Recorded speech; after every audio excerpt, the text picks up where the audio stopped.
SAARC ರೂಪಿಸುವುದಕ್ಕೆ ಪ್ರೇರಣೆ ನೀಡಿದ ರಾಷ್ಟ್ರ ಯಾವುದು? ಆಯ್ಕೆ 1 ಭಾರತ, ಆಯ್ಕೆ 2 ಪಾಕಿಸ್ತಾನ, ಆಯ್ಕೆ 3 ಶ್ರೀಲಂಕಾ ಮತ್ತು ಆಯ್ಕೆ 4 ಬಾಂಗ್ಲಾದೇಶ. ಸರಿಯಾದ ಉತ್ತರ ಆಯ್ಕೆ 4 ಬಾಂಗ್ಲಾದೇಶ. ಬಾಂಗ್ಲಾದೇಶವು ಸಾರ್ಕ್ ಅನ್ನು ರೂಪಿಸಲು ಪ್ರೇರಣೆ ನೀಡಿದ ರಾಷ್ಟ್ರ. 1980ರಲ್ಲಿ ಬಾಂಗ್ಲಾದೇಶದ ಅಧ್ಯಕ್ಷ ಜಿಯಾವುರ್ ರೆಹಮಾನ್ ಅವರು ದಕ್ಷಿಣ ಏಷ್ಯಾದ ರಾಷ್ಟ್ರಗಳ ನಡುವೆ ಸಹಕಾರವನ್ನು ಹೆಚ್ಚಿಸುವ ಉದ್ದೇಶದಿಂದ ಈ ಕಲ್ಪನೆಯನ್ನು ಮುಂದಿಟ್ಟರು. ಜಗತ್ತಿನ ಅತಿ ದೊಡ್ಡ ಮರುಭೂಮಿ ಯಾವುದು? ಆಯ್ಕೆ 1 ಕಲಹರಿ, ಆಯ್ಕೆ 2 ಗೋಬಿ, ಆಯ್ಕೆ 3 ಅಂಟಾರ್ಟಿಕಾ ಮತ್ತು ಆಯ್ಕೆ 4 ಸಹರಾ ಮರುಭೂಮಿ. ಸರಿಯಾದ ಉತ್ತರ ಆಯ್ಕೆ 3 ಅಂಟಾರ್ಟಿಕಾ. ಅಂಟಾರ್ಟಿಕ್ ಮರುಭೂಮಿ ವಿಶ್ವದ ಅತಿ ದೊಡ್ಡ ಮರುಭೂಮಿಯಾಗಿದೆ. ಇದು ಅಂಟಾರ್ಟಿಕಾ ಖಂಡದ ಬಹುಭಾಗವನ್ನು ಆವರಿಸಿದೆ ಮತ್ತು ಮಂಜುಗಡ್ಡೆಯಿಂದ ಆವೃತವಾಗಿದೆ. ಇದು ಸುಮಾರು 14.2 ಮಿಲಿಯನ್ ಚದರ ಕಿಲೋಮೀಟರ್ಗಳಷ್ಟು ವಿಸ್ತೀರ್ಣವನ್ನು ಹೊಂದಿರುತ್ತದೆ. 13 ಡಿಸೆಂಬರ್ 1946ರಂದು ಸಂವಿಧಾನ ರಚನಾ ಸಭೆಯಲ್ಲಿ ಧ್ಯೇಯಗಳ ನಿರ್ಣಯವನ್ನು ಈ ಕೆಳಗಿನ ಯಾರು ಮಂಡಿಸಿದರು? ಆಯ್ಕೆ 1 ಡಾಕ್ಟರ್ ಬಿ.ಆರ್. ಅಂಬೇಡ್ಕರ್, ಆಯ್ಕೆ 2 ಜವಾಹರ್ಲಾಲ್ ನೆಹರು, ಆಯ್ಕೆ 3 ಡಾಕ್ಟರ್ ಬಾಬು ರಾಜೇಂದ್ರ ಪ್ರಸಾದ್ ಮತ್ತು ಆಯ್ಕೆ 4 ಬಾಲಗಂಗಾಧರ್ ತಿಲಕ್. ಸರಿಯಾದ ಉತ್ತರ ಆಯ್ಕೆ 2 ಜವಾಹರ್ಲಾಲ್ ನೆಹರು. ಬ್ರಿಕ್ಸ್ ಸಂಸ್ಥೆಯ ಪ್ರಾಥಮಿಕ ಉದ್ದೇಶವೇನು? ಆಯ್ಕೆ 1 ಮಿಲಿಟರಿ ಮೈತ್ರಿ, ಆಯ್ಕೆ 2 ಆರ್ಥಿಕ ಸಹಕಾರ, ಆಯ್ಕೆ 3 ಪರಿಸರ ಸಂರಕ್ಷಣೆ ಮತ್ತು ಆಯ್ಕೆ 4 ಸಾಂಸ್ಕೃತಿಕ ವಿನಿಮಯ.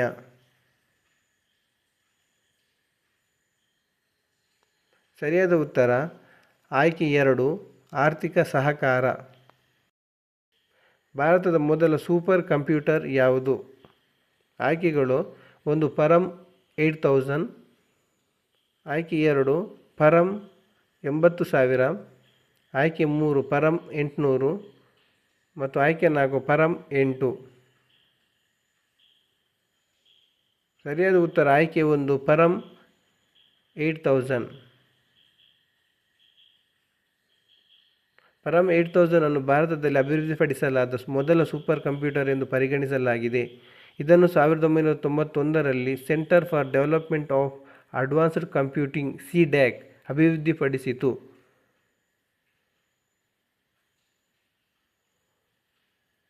ಕೆಳಗಿನವುಗಳಲ್ಲಿ ವಿಕಿರಣಶೀಲ ಅಂಶದಿಂದ ಹೊರಸೂಸಲ್ಪಟ್ಟ ಧನಾತ್ಮಕ ಆವೇಶದ ಕಣ ಯಾವುದು? ಆಯ್ಕೆ 1 ಬೀಟಾ ಕಿರಣ, ಆಯ್ಕೆ 2 ಆಲ್ಫಾ ಕಿರಣ, ಆಯ್ಕೆ 3 ಕ್ಯಾಥೋಡ್ ಕಿರಣ ಮತ್ತು ಆಯ್ಕೆ 4 ಗಾಮಾ ಕಿರಣ. ಸರಿಯಾದ ಉತ್ತರ ಆಯ್ಕೆ 2 ಆಲ್ಫಾ ಕಿರಣ. ಆಲ್ಫಾ ಅಂದರೆ ಒಂದು ವಿಕಿರಣಶೀಲ ಮೂಲವಸ್ತು ವಿಕಿರಣ ಹೊಂದುತ್ತಿರುವಾಗ ಹೊರಹೊಮ್ಮಿಸುವ ಧನ ವಿದ್ಯುತ್ ಅಂಶವಿರುವ ಕಣ. ಈ ಕ್ರಿಯೆಗೆ ಆಲ್ಫಾ ಕ್ಷಯ ಅಥವಾ ಆಲ್ಫಾ ಡಿಕೆ ಎಂದು ಹೆಸರು. ಆಲ್ಫಾ ಕಿರಣಗಳು ಆಲ್ಫಾ ಕಣಗಳು ಅಥವಾ ಆಲ್ಫಾ ವಿಕಿರಣ ಎಂದು ಕರೆಯಲ್ಪಡುತ್ತದೆ. ಇವುಗಳು 2 ಪ್ರೋಟಾನ್ಗಳು ಮತ್ತು 2 ನ್ಯೂಟ್ರಾನ್ಗಳನ್ನು ಒಳಗೊಂಡಿರುವ ಕಣಗಳಾಗಿವೆ. ಅಲೆಮಾರಿ ಜೀವನದ ಲಕ್ಷಣ ಹೊಂದಿದ್ದ ಕಾಲ ಯಾವುದು? ಆಯ್ಕೆ 1 ಪುರಾತನ ಶಿಲಾಯುಗ, ಆಯ್ಕೆ 2 ನೂತನ ಶಿಲಾಯುಗ, ಆಯ್ಕೆ 3 ಕಂಚಿನ ಯುಗ ಮತ್ತು ಆಯ್ಕೆ 4 ಕಬ್ಬಿಣದ ಯುಗ. ಸರಿಯಾದ ಉತ್ತರ ಆಯ್ಕೆ 1 ಪುರಾತನ ಶಿಲಾಯುಗ. ಪುರಾತನ ಶಿಲಾಯುಗ, ಇದನ್ನು ಹಳೆ ಶಿಲಾಯುಗ ಎಂದು ಕರೆಯುತ್ತಾರೆ. ಇದು ಮಾನವ ಇತಿಹಾಸದ ಆರಂಭಿಕ ಹಂತವಾಗಿದೆ. ಇದು ಸುಮಾರು 2.5 ಮಿಲಿಯನ್ ವರ್ಷಗಳ ಹಿಂದೆ ಪ್ರಾರಂಭವಾಗಿ 10,000 BCE ವರೆಗೆ ಮುಂದುವರಿಯಿತು. ಈ ಅವಧಿಯಲ್ಲಿ ಮಾನವರು ಕಲ್ಲಿನ ಉಪಕರಣಗಳನ್ನು ತಯಾರಿಸಲು ಮತ್ತು ಬಳಸಲು ಕಲಿತರು ಮತ್ತು ಬೇಟೆಯಾಡಲು ಮತ್ತು ಆಹಾರ ಸಂಗ್ರಹಿಸಲು ಜೀವನ ಶೈಲಿಯನ್ನು ನಡೆಸಿದರು. ಭಾರತದ ರಾಷ್ಟ್ರೀಯ ಯೋಜನೆಯ ಅತ್ಯುನ್ನತ ನೀತಿ ರೂಪಕ ಸಂಸ್ಥೆ ಯಾವುದು? ಆಯ್ಕೆ 1 ಯೋಜನಾ ಆಯೋಗ, ಆಯ್ಕೆ 2 ಹಣಕಾಸು ಆಯೋಗ, ಆಯ್ಕೆ 3 ಆಡಳಿತ ಸುಧಾರಣಾ ಆಯೋಗ ಮತ್ತು ಆಯ್ಕೆ 4 ರಾಷ್ಟ್ರೀಯ ಅಭಿವೃದ್ಧಿ ಮಂಡಳಿ. ಸರಿಯಾದ ಉತ್ತರ ಆಯ್ಕೆ 4 ರಾಷ್ಟ್ರೀಯ ಅಭಿವೃದ್ಧಿ ಮಂಡಳಿ. ರಾಷ್ಟ್ರೀಯ ಅಭಿವೃದ್ಧಿ ಮಂಡಳಿ ನ್ಯಾಷನಲ್ ಡೆವಲಪ್ಮೆಂಟ್ ಕೌನ್ಸಿಲ್ NDC ಇದು ಭಾರತದಲ್ಲಿ ಯೋಜನಾ ವ್ಯವಸ್ಥೆಯ ಪ್ರಮುಖ ಸಂಸ್ಥೆಯಾಗಿದೆ. ಇದು ಯೋಜನಾ ಆಯೋಗದ ಜೊತೆಗೂಡಿ ಕಾರ್ಯನಿರ್ವಹಿಸುತ್ತದೆ ಮತ್ತು ರಾಷ್ಟ್ರೀಯ ಅಭಿವೃದ್ಧಿಯ ಬಗ್ಗೆ ನಿರ್ಧಾರಗಳನ್ನು ಕೈಗೊಳ್ಳುತ್ತದೆ. ಯಾವ ಸಮುದ್ರವನ್ನು ಭೂಮಿಯ ಮೇಲೆ ಅತ್ಯಂತ ಉಪ್ಪು ಎಂದು ಪರಿಗಣಿಸಲಾಗಿದೆ? ಆಯ್ಕೆಗಳು: 1 ಕೆಂಪು ಸಮುದ್ರ, 2 ಮೆಡಿಟರೇನಿಯನ್ ಸಮುದ್ರ, 3 ಮೃತ ಸಮುದ್ರ ಅಥವಾ ಡೆಡ್ ಸಿ, 4 ಕಪ್ಪು ಸಮುದ್ರ. ಸರಿಯಾದ ಉತ್ತರ ಆಯ್ಕೆ 3 ಮೃತ ಸಮುದ್ರ ಅಥವಾ ಡೆಡ್ ಸಿ. ಮೃತ ಸಮುದ್ರ ಒಂದು ಉಪ್ಪು ಸರೋವರವಾಗಿದ್ದು ಪೂರ್ವಕ್ಕೆ ಜೋರ್ಡಾನ್ ಮತ್ತು ಪಶ್ಚಿಮಕ್ಕೆ ಪ್ಯಾಲೆಸ್ತೈನ್ನ ಇಸ್ರೇಲ್ ಆಕ್ರಮಿತ ಪಶ್ಚಿಮ ದಂಡೆ ಮತ್ತು ಇಸ್ರೇಲ್ನಿಂದ ಸುತ್ತುವರಿದಿದೆ. ಇದು ಎಂಡೋರಿಕ್ ಸರೋವರವಾಗಿದ್ದು ಅಂದರೆ ಯಾವುದೇ ಹೊರಹರಿವುಗಳಿಲ್ಲ. ಈ ಕೆಳಗಿನವುಗಳಲ್ಲಿ ವಸತಿ ಪ್ರದೇಶಗಳಿಗೆ ಕೇಂದ್ರ ಮಾಲಿನ್ಯ ಮಂಡಳಿಯ ಸಲಹೆಯ ಪ್ರಕಾರ ಧ್ವನಿ ಮಿತಿಯು ಎಷ್ಟು? 1 55 ಡೆಸಿಬಲ್, 2 60 ಡೆಸಿಬಲ್, 3 75 ಡೆಸಿಬಲ್ ಮತ್ತು ಆಯ್ಕೆ 4 90 ಡೆಸಿಬಲ್. ಸರಿಯಾದ ಉತ್ತರ ಆಯ್ಕೆ 1 55 ಡೆಸಿಬಲ್. ಚೀನಾದ ರಾಷ್ಟ್ರೀಯ ಆಟ ಯಾವುದು?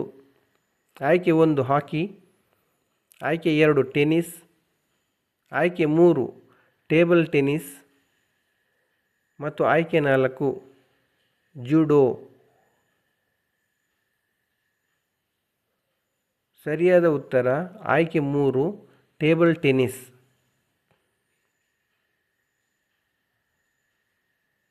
ಸಿಂಧೂ ಕಣಿವೆ ನಾಗರಿಕತೆಯ ಜನರು ಯಾರನ್ನು ಪೂಜಿಸುತ್ತಾರೆ? ಆಯ್ಕೆ 1 ಪಶುಪತಿ, ಆಯ್ಕೆ 2 ಹನುಮಾನ್, ಆಯ್ಕೆ 3 ಅಯ್ಯಪ್ಪ ಮತ್ತು ಆಯ್ಕೆ 4 ಶಿವ. ಸರಿಯಾದ ಉತ್ತರ ಆಯ್ಕೆ 1 ಪಶುಪತಿ. ಗರಿಷ್ಠ ಎಷ್ಟು ಅವಧಿಯವರೆಗೆ ಸಂಸತ್ತು ಸಭೆ ಸೇರದೇ ಇರಬಹುದು?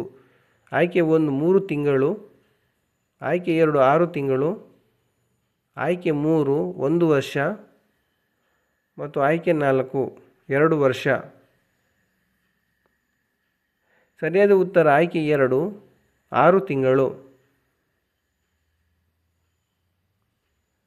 ರಾಷ್ಟ್ರೀಯ ವಿಜ್ಞಾನ ದಿವಸವನ್ನು ಯಾವಾಗ ಆಚರಿಸಲಾಗುತ್ತದೆ?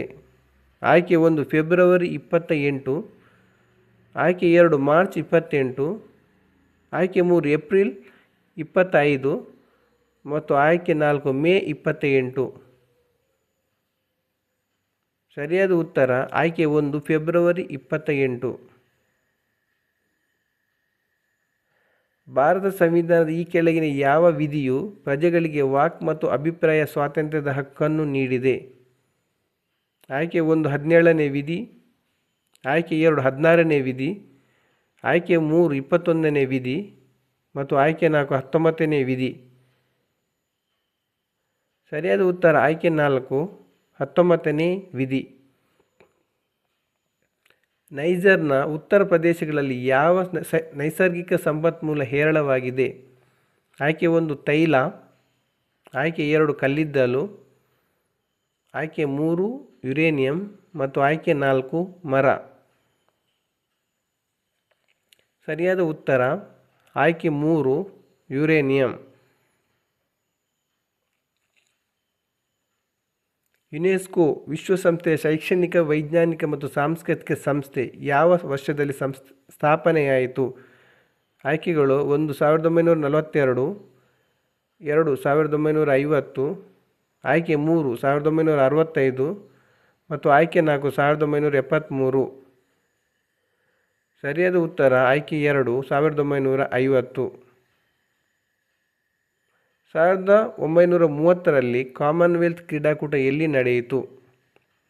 ಆಯ್ಕೆ 1 ಹ್ಯಾಮಿಲ್ಟನ್ ಕೆನಡಾ, ಆಯ್ಕೆ 2 ಸಿಡ್ನಿ ಆಸ್ಟ್ರೇಲಿಯಾ, ಆಯ್ಕೆ 3 ದೆಹಲಿ ಇಂಡಿಯಾ ಮತ್ತು ಆಯ್ಕೆ 4 ಆಕ್ಲೆಂಡ್ ನ್ಯೂಜಿಲ್ಯಾಂಡ್. ಸರಿಯಾದ ಉತ್ತರ ಆಯ್ಕೆ 1 ಕೆನಡಾದ ಹ್ಯಾಮಿಲ್ಟನ್. ಪಾಂಡವರು ಮತ್ತು ಕೌರವರು ಸಿಂಹಾಸನಕ್ಕಾಗಿ ನಡೆಸಿದ ಮಹಾಕಾವ್ಯ ಯುದ್ಧದ ಕಥೆಯನ್ನು ಯಾವ ಸಂಸ್ಕೃತ ಮಹಾಕಾವ್ಯವು ವಿವರಿಸುತ್ತದೆ? ಆಯ್ಕೆ 1 ರಾಮಾಯಣ, ಆಯ್ಕೆ 2 ಮಹಾಭಾರತ, ಆಯ್ಕೆ 3 ಭಗವದ್ಗೀತೆ ಮತ್ತು ಆಯ್ಕೆ 4 ಮನುಸ್ಮೃತಿ. ಸರಿಯಾದ ಉತ್ತರ ಆಯ್ಕೆ 2 ಮಹಾಭಾರತ. ಮೂಳೆ ಮುರಿ ಜ್ವರ ಎಂದು ಕರೆಯಲ್ಪಡುವ ರೋಗ ಯಾವುದು? ಆಯ್ಕೆ 1 ಚಿಕನ್ ಗುನ್ಯಾ, ಆಯ್ಕೆ 2 ಮಲೇರಿಯಾ, ಆಯ್ಕೆ 3 ಡೆಂಗ್ಯೂ ಫೀವರ್ ಮತ್ತು ಆಯ್ಕೆ 4 ಟೈಫಾಯ್ಡ್.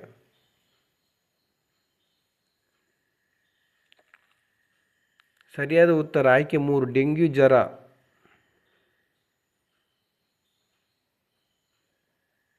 ರಷ್ಯಾ ಕ್ರಾಂತಿ ಯಾವ ವರ್ಷದಲ್ಲಿ ನಡೆಯಿತು? ಆಯ್ಕೆ 1 1908, ಆಯ್ಕೆ 2 1917, ಆಯ್ಕೆ 3 1907 ಮತ್ತು ಆಯ್ಕೆ 4 1918. ಸರಿಯಾದ ಉತ್ತರ ಆಯ್ಕೆ 2 1917. ನೆಹರು ನೇತೃತ್ವದಲ್ಲಿ ಮಧ್ಯಂತರ ಸರಕಾರ ರಚನೆಗೊಂಡ ದಿನ ಯಾವುದು?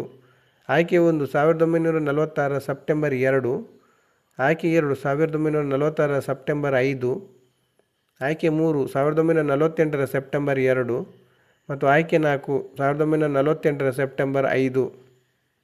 ಸರಿಯಾದ ಉತ್ತರ ಆಯ್ಕೆ 1 1946 ಸೆಪ್ಟೆಂಬರ್ 2. 1927 ಸೈಮನ್ ಆಯೋಗವನ್ನು ಬಹಿಷ್ಕರಿಸಲು ಕಾರಣವೇನು? ಆಯ್ಕೆ 1 ಅದರಲ್ಲಿ ಭಾರತೀಯ ಸದಸ್ಯರು ಇಲ್ಲದಿರುವುದು, ಆಯ್ಕೆ 2 ಅದು ಮುಸ್ಲಿಂ ಲೀಗನ್ನು ಬೆಂಬಲಿಸಿತ್ತು, ಆಯ್ಕೆ 3 ಕಾಂಗ್ರೆಸ್ ಭಾರತೀಯ ಜನಕ್ಕೆ ಸ್ವಾತಂತ್ರ್ಯಕ್ಕೆ ಅರ್ಹತೆ ಭಾವಿಸಿದ್ದು ಮತ್ತು ಆಯ್ಕೆ 4 ಯಾವುದೂ ಮೇಲಿನ ಯಾವುದೂ ಅಲ್ಲ.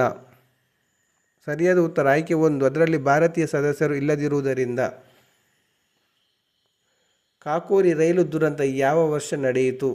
ಆಯ್ಕೆ 1 1927, ಆಯ್ಕೆ 2 1926, ಆಯ್ಕೆ 3 1925 ಮತ್ತು ಆಯ್ಕೆ 4 1928. ಸರಿಯಾದ ಉತ್ತರ ಆಯ್ಕೆ 3 1925.